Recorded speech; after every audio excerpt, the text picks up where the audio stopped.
నమస్తే. గుమ్మతి సరదా ముచ్చట్లకి స్వాగతం. చాలామంది ఏం చేస్తుంటారంటే కొన్ని కొన్ని చిన్న చిన్న ఫ్యామిలీస్‌లో విలేజ్‌లలో ఫర్ ఎగ్జాంపుల్ వైఫ్ అండ్ హస్బెండ్‌కి గొడవలొచ్చినాయనుకో, వాళ్ళకి చిన్న ఏజ్‌లో మ్యారేజ్ అయింది. 22 ఇయర్స్, 23 ఇయర్స్‌కే మ్యారేజ్ అయింది. డిగ్రీ కాగానే జాబ్‌లో సెటిల్ అవ్వకముందే మ్యారేజ్ అయిందనుకుంటాం. అమ్మాయికి, అబ్బాయికి ఏదో మనస్పర్ధలొచ్చి ఏదో చెప్పుకుందామని చెప్పేసి అత్తమామల దగ్గరకొస్తారు. పుట్టింటికొస్తారనమాట. పుట్టింటికొస్తుంది అమ్మాయి.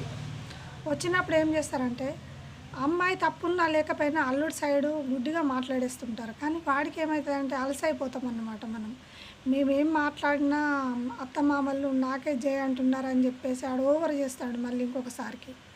అందుకనే మీరేం చేస్తారంటే తప్పును తప్పే అనండి, ఒప్పును ఒప్పే అనండి. అమ్మాయిని చిన్నగా అమ్మాయి సైడ్ మాట్లాడకుండా అబ్బాయికి ఏదో ఫేవర్ చేస్తే అమ్మాయితో మంచిగా కలిసి ఉంటాడు అనే ప్లాన్లు మాత్రం వేయకండి. ఎందుకంటే ఈసారి అయ్యే గొడవ కంటే ఇంక నెక్స్ట్ టైం అయ్యే గొడవ ఇంకా చాలా పెద్దగా ఉంటుందన్నమాట. కాబట్టి మీరేం చేస్తారంటే తప్పును తప్పనండి, ఒప్పును ఒప్పనండి. వాళ్ళని తీర్పు చేసి వాళ్ళని మళ్ళీ వాళ్ళ ఇంటికి వాళ్ళని పంపించండి తప్ప మేమేదో అల్లుడికి ఫేవర్ చేస్తున్నాము, అల్లుడి సైడ్ మేము మాట్లాడితే అమ్మాయిని బాగా చూసుకుంటాడనే ప్లాన్లు మాత్రం వేయకండి. Thank you for watching.